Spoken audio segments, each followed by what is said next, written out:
Thank you. I'd like to thank the media for attending today's call. We got a very exciting event, Bellator 179, Daley versus MacDonald. This is something that's happening next week, Friday, May 19th at the SSE Arena, Wembley in London. That's really a headline between two of the best 170-pounders in the world, and we'll be competing for the number one contender spot in Bellator in the welterweight division.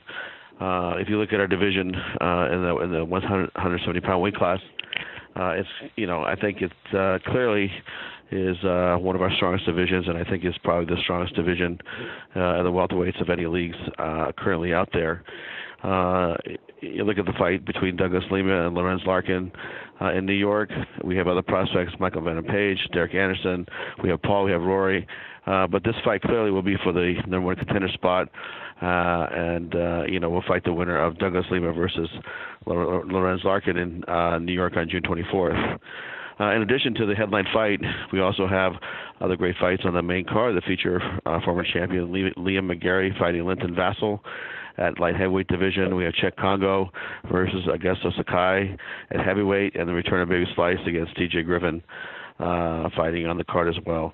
And this event will be aired on Spike TV here in the U.S. at 9 p.m. Eastern and Pacific. And it'll also air on Spike UK at 9 p.m. On Friday the 19th, as well as Channel 5 starting at 10 p.m. in prime time. Will air from 10 to midnight. On one other quick note, on the same weekend, at the Charlotte Motor Speedway, along with a partner with Monster Energy Drink, we'll be bringing a fight series to the Charlotte Motor Speedway prior to the Monster Energy NASCAR All-Star Race. We'll have 4 eliminator fights in the Bellator. We're trying to raise some talent here to find who's the next potential fighter from that region that can get a contract into Bellator. Tito Ortiz will be siding with Dan Henderson on Friday from 3 to 4 o'clock. It's something that we work very hard with Monster, and I'd like to thank Hans and from Monster Energy for making this all happen. And we're very excited about introducing Bellator to a whole new fan base, which is a NASCAR fan base. So with that, I'll turn it back over to Danny. Great. Operator, we can take our first question at this time. All right. Your first question comes from the line of Gareth Davies from the London Telegraph. Your line is live. Thank you. Good afternoon, gentlemen, and good evening from London.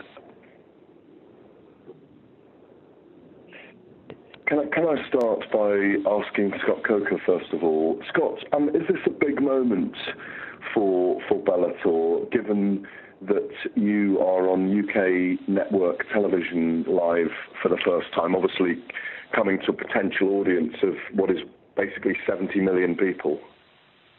Yeah, Gareth, we were actually had our event last year, the 3 fights on Channel 5 as well. So this is your second time. I apologize, you did, yeah. Yeah, no worries. But anytime you can be on terrestrial television in the UK, it's an exciting time, and I think that's really the beauty and the power of Viacom. Being the ownership group of Bellator is that they own Channel 5, they own Spike channels across the world, and it just demonstrates one more level of commitment that they have behind this brand. And do you have a target? Do you want to break the million mark?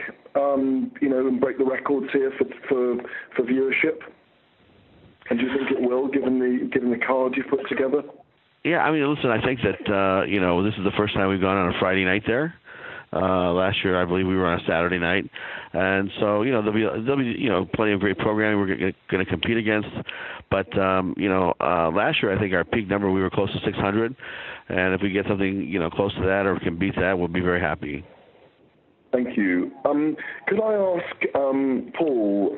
Are you? Have you responded at all mentally to the fact that Rory MacDonald said in the last few weeks that he is going to win by KO in this fight? No, not at all. He has to be confident. He has to go out there and say things like that. But I'm a very tough and durable guy, and I've been in there with some of the biggest hitters in the division. I've been in trouble. I've got back up, and You know, I've been in with a number of big hitters, guys that have knocked guys out at middleweight, guys that have fought at light heavyweight and knocked guys out, and you know, I've come out the victor normally via knockout. So, you know, Rory has to go in there saying these big things. He's been out for a while.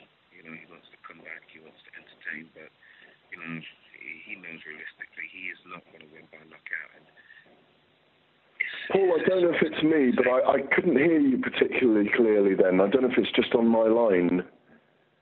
I'm just saying, as I was saying, like, he has to say things like that because he's been out for a while, but the fight will go the way it normally goes when people feel my power. When I touch him with the punches, he'll be doing his best to get the fight to the ground. So I just have to be prepared for that and, you know, take my opportunities when they arise. And do you feel much, you know, we know how powerful you are as a striker. We know that you're a brilliant finisher, but do you feel a much smarter fighter than say those kind of wars you had back in 2011 with Nick Diaz or with Tyron Woodley? Are you a changed fighter over the last 4, 5 years, 6 years? Yeah, most definitely. You know, I'm a much more comfortable fighter. I'm much more happy with the way that I prepare for fights. I enjoy the whole process. And, you know, I've come to realize that I have the big advantage over the majority of guys that I fight, and that I've had so many fights in kickboxing and MMA. And you know, I've taken that on board now. I've acknowledged that, and it's brought me to a certain comfort level where I feel like I've fought every type of fight you can give me in MMA or kickboxing. So I really just have to go in there and fight. I don't have to think about anything. I just have to go in there and fight. I've been in the most situations. You know, I've been with my back against the wall. I've been knocked down. I've got up. I've been in submissions. I've had to defend. I've done everything. So all I have to do in there is go and fight and take the guy out, finish the guy.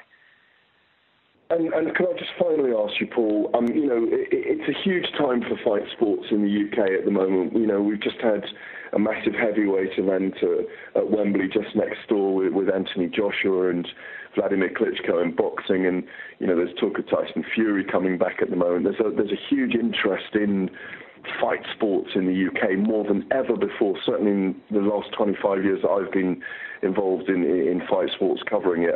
And is it a thrill to be headlining at this time at home when fight sports are thriving?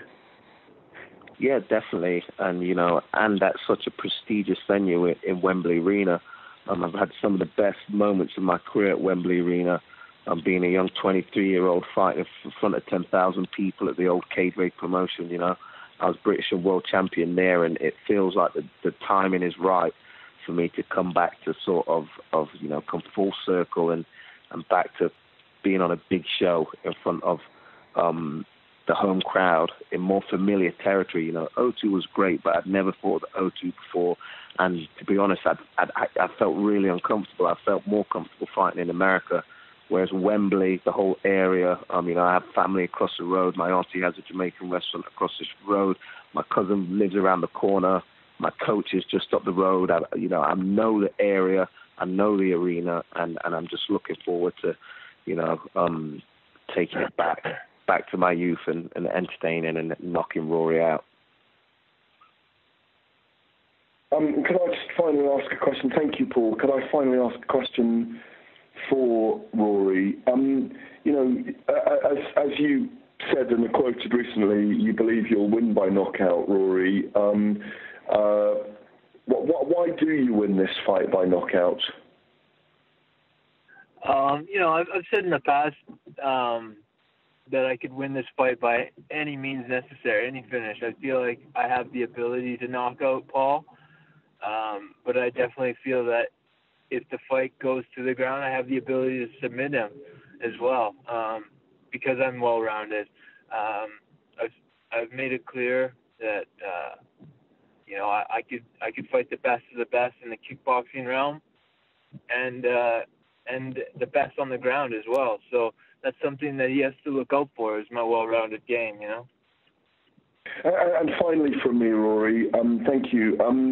Do you feel reinvigorated, if you like, being in a new organisation? Have you felt the difference? Does that mean something to you to have a change of scene, if you like, and become perhaps more reinvigorated? Absolutely. It feels like chapter 3 of my career at this point. You know, a big organization move, and just coming off the 2 losses that I've had, you know, and the changes I've made in my training. I've noticed a big difference in my mindset, my physical abilities, my martial art abilities.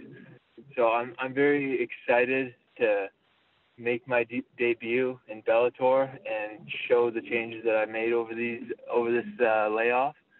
And I think it'll excite people for the future fights.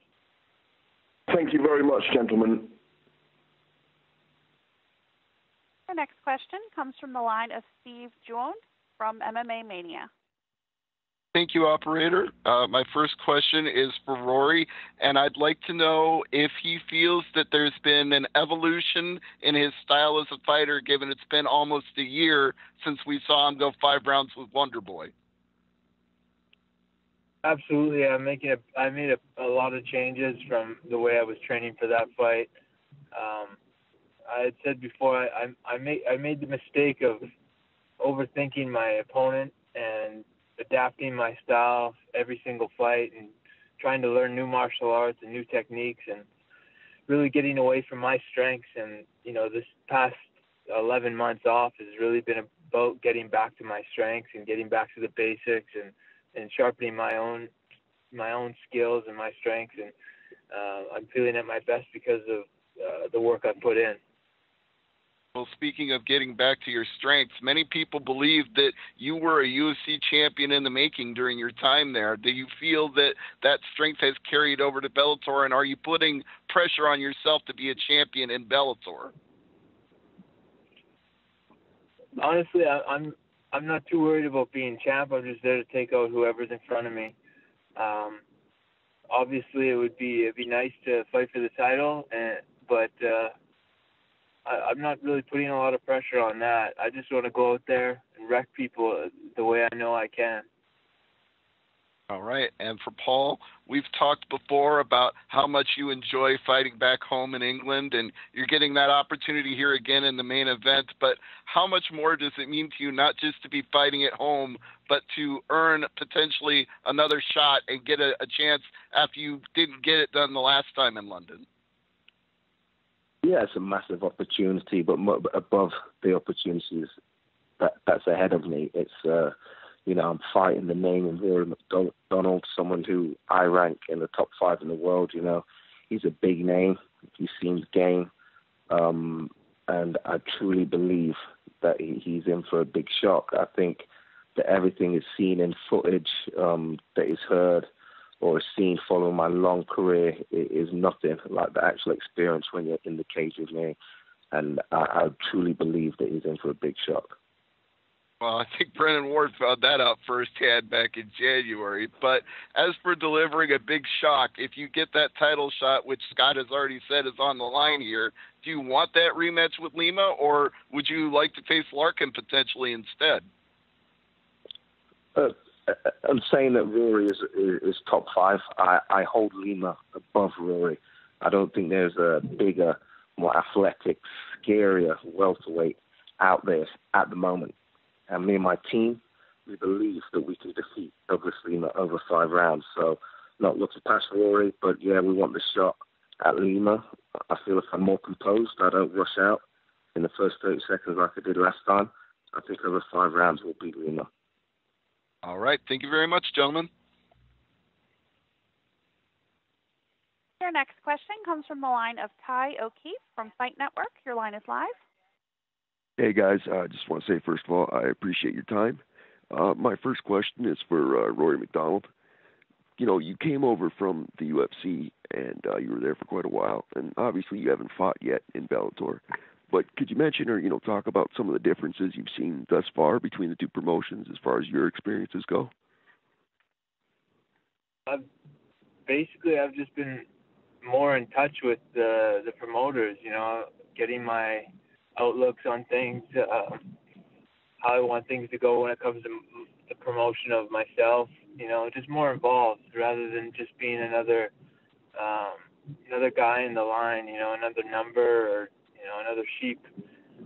So I just feel more respected, more attention to detail when it comes to, the promotion of myself, because, I think Bellator gets it that they want to build the character around each and every guy on their roster.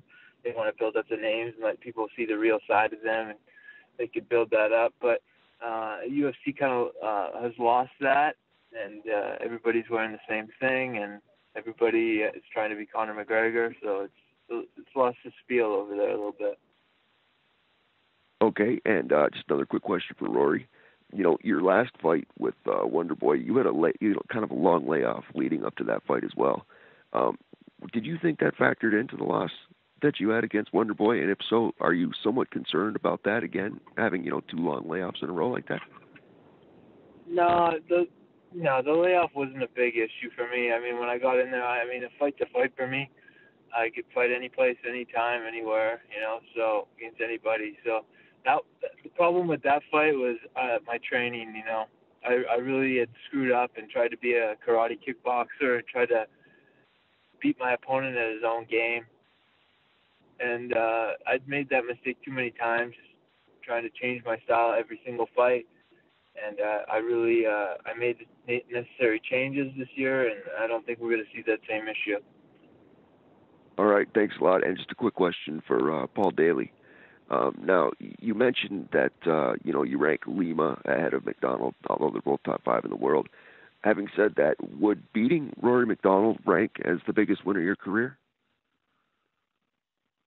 Yeah, most definitely. Rory is a recognized name.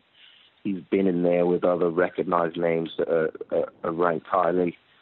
And he's a very tough, well-rounded guy. Beating Rory MacDonald would definitely be the biggest win of my career. All right, well, thanks a lot, both you guys, and good luck. Your next question comes from the line of Steven Morocco from MMA Junkie. Your line is live. Hey, a couple of questions for Rory. You mentioned previously that surgery wasn't an option for your nose, and there was some concern as to how it would hold up in camp. Have you had to make any adjustments to make sure you don't get injured again? Basically, I just gave it a lot of time. I took time off sparring and contact martial arts, and just gave it the month it needed to just fuse back together. I didn't do that after I lost to Robbie Lawler. I was back in the gym sparring hard and re-breaking it and training. So that's why we seen it break again in the Stephen Thompson fight. It wasn't healed, I just didn't really. I wasn't a professional about it because I was hungry. I wanted to get back in there and keep training hard and keep fighting hard. But I took the time I needed to, and it's back 100%. It's been tested in the gym. Absolutely, it's not a worry for me. There's been a report off your Twitter account that you've moved on permanently from TriStar. Is that accurate? No, it shouldn't be from my Twitter account. I don't know, but basically what you might be reading is that I did part of my training camp in Kelowna, BC, where I originated from, and I did a lot of my training with my coach David Lee there. But it's a place that I've always went back and forth with between Montreal. I spent a little more time there this training camp than usual. Why? Why does that work better for you? Just going back to what I was saying before, just getting back to my strengths. And I feel that David is very good at keeping me on track with that and not getting distracted with new things every day and trying to expand. He just keeps me in focus of what I'm trying to achieve for that fight. And, it worked out great. So you see a picture from Vitor Belfort joining the gym, and it's such a large group of guys. Is it easy to sort of get lost in the shuffle of training there full time at TriStar? I don't really look at it like that. I mean, everybody's in there doing their own thing, working together, getting the work in. So it's great having a lot of new bodies in all the time. With the world famous gym, people are always stopping in, new bodies and new styles. So it's always fun having a lot of new guys come in. And when you first started fighting, did you have this thought? Did you make peace with the idea that maybe your nose might not look the same after your career ended? Yeah, I don't really care. I'm not in this to be a model or anything. I'm a born and bred warrior, and that's my outlook on my life. I don't really care how I look. I go out there and try to smash. Got it. Thank you very much. Appreciate it. Your next question comes from the line of Susan Singari from Must Love MMA. Your line is live. Hey, greetings, everyone. Thanks for taking the time to speak with me today. This question is for Rory and Paul. Either one of you can start. Rory, what makes Paul such a dangerous fighter? And then the same question for Paul. I think Paul is one of the best MMA strikers out there with some of the best power, and that's something anyone who goes up against him has to be careful of. He's a hard-nosed guy. He wants to knock you out with every punch he throws, and he's also tough. If you hurt him, he'll keep coming. He won't just tap out and give up. So that's something that I've mentally prepared for. This is going to be a hard fight, but I just think that Paul's he's bitten off a little more than he could chew. Okay. And Paul, same question. What makes Rory such a dangerous fighter? Rory's well-rounded, and that's about it. I don't class him as a dangerous fighter. I don't fear him in any way. I've fought all the big, bad, tough, scary guys. Rory is nowhere up there with those guys. What makes Rory dangerous is just the fact that he is well-rounded, but sometimes that can also be a negative. So, and Rory's assessment of me is as I thought it would be, and that is why I know he's in for a shock on May 19th. Okay, good stuff. Rory, one other quick question. The fans are very excitable, I would say, in England. Do you feel that that's going to put any pressure on you because you're fighting in his hometown? Not really. I'm excited to be fighting over there in London. I think it's a cool opportunity for myself, an adventure, and I'm very excited about that. I'll fight anybody, anywhere, so no big deal. All right, thank you. And one quick question for Scott. Is Scott still on the line? Yes, I'm here. Hi, Scott. How are you? This week we've heard some fighters mention, such as Chuck Liddell and Matt Hughes, that they would consider coming out of retirement, which sounds pretty exciting to me and maybe some of the rest of the fans. Do you have any interest in signing them? We have not talked to either athlete. So right now I'm really focused on this event coming up in England. It's going to be an exciting week for us coming up with all the festivities and then the big fights there at Wembley.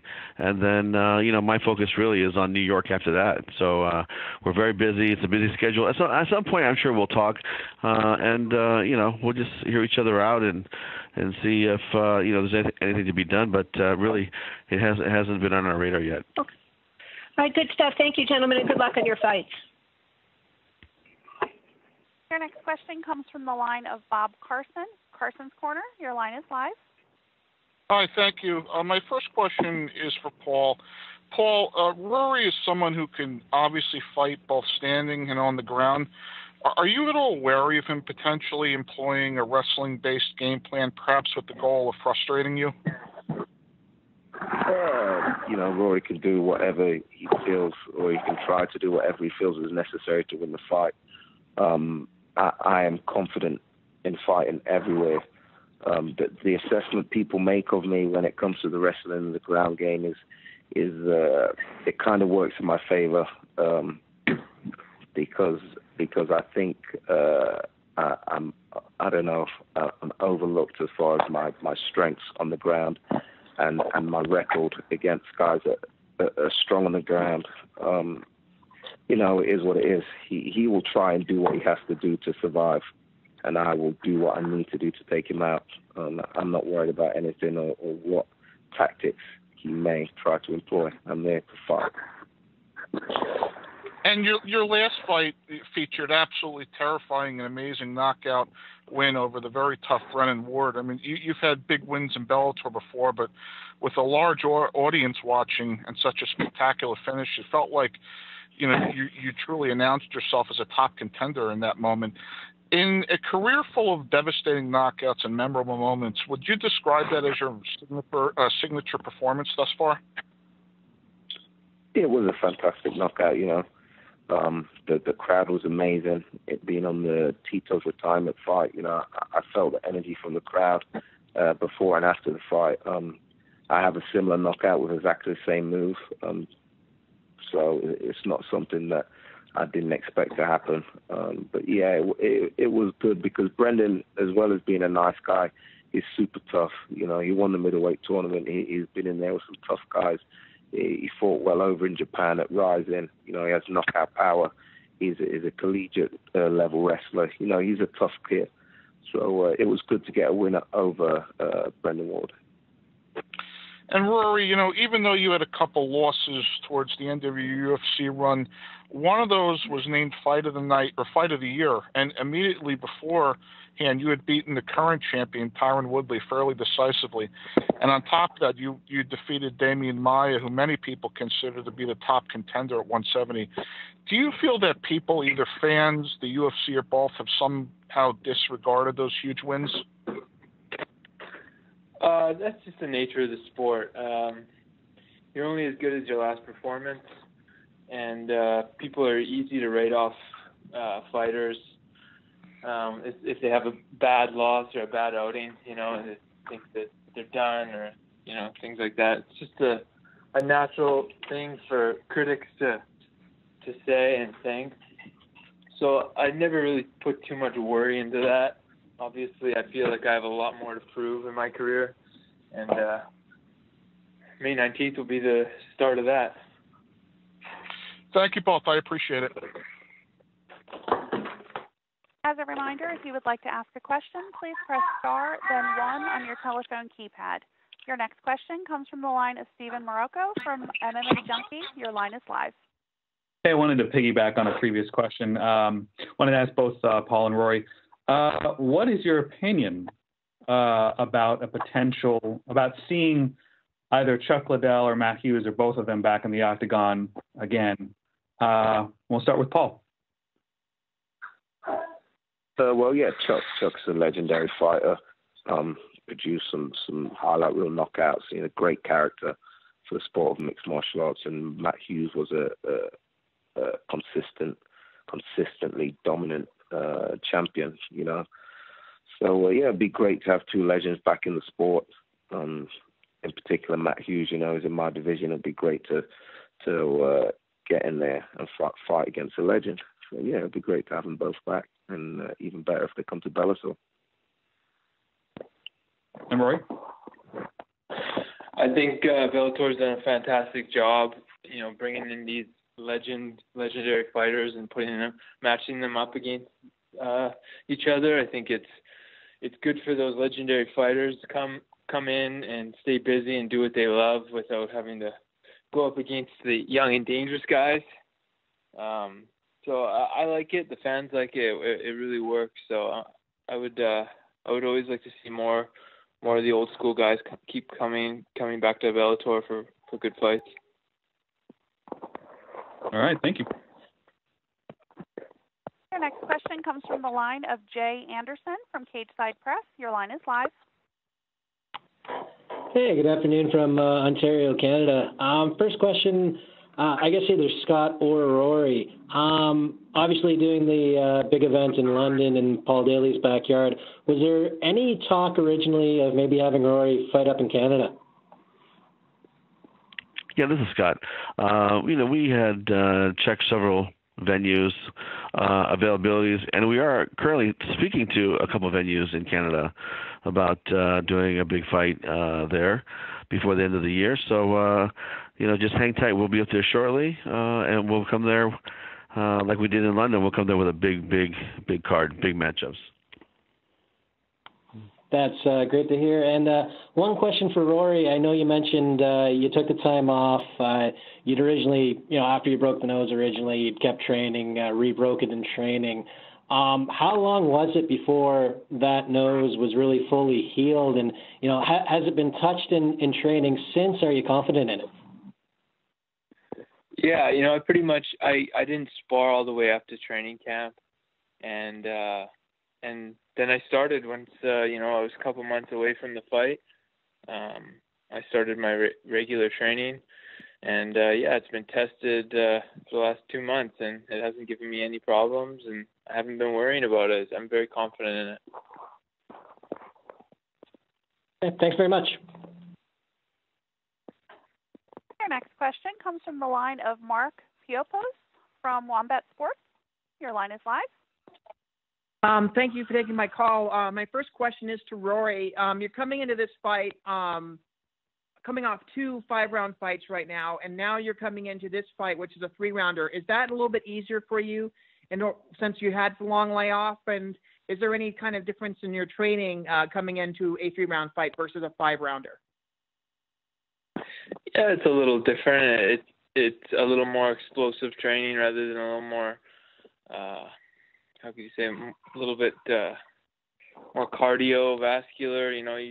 You got to train your body to last a little longer, and it's a different pace. So, I've been enjoying training for a 3-round fight rather than my last 2 have been at 5. But personally, I like the long fights just because you get to really see how the fight will play out. Because when you're talking to the best guys in the world, 15 minutes usually isn't enough. Are you thinking that's why you're thinking that maybe it's a little bit more urgency and why you want to get the finish this time around? Is that been a different focus for you in this training camp to be more of a finisher than try to slug it out for 3-hole rounds or 5-hole rounds? I think it's fitting for my style to be a finisher. I kind of strayed away from that, focusing on different aspects of martial arts for a few years, and I've gotten back to my old self where at any moment I'm looking to put the guy away. And for Paul, Rory has not been finished in the past 7 years. Obviously that's something that would be marquee on terms of your on your resume, to be able to be one of the only 2 people who have finished Rory MacDonald. But is that something that you're kind of concentrating on? He's going to be a tough out coming all 3 rounds. But obviously is that something that you're looking forward to? He hasn't been finished in the past 7 years. Did you say? Didn't he quit against Robbie Lawler? I'm pretty sure he quit that fight. No, that didn't go to a decision, right? He quit. Yeah. So, that's wrong. He quit the fight. He talked of being a warrior and all of this, but he quit in a fight due to broken nose or not. If you're a fighter, you do not quit. I'm not worried about anything Rory has to bring. I don't care in the statistics. He hasn't fought me, and that is it. I fought guys who have never been knocked out, and if you look at their records, I'm the guy that knocks them out. So it means nothing to me. I'm just there to fight. Roy, do you want to follow up on his comment about you quitting in that fight, and do you want to kind of follow up on that and kind of explain your side? Yeah, sure. I definitely was pushed to my breaking point in that fight.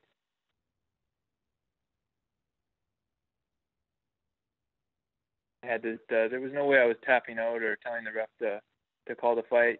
I just, at that point, I was I was down on my feet and I had to take a knee, and the ref stepped in. But I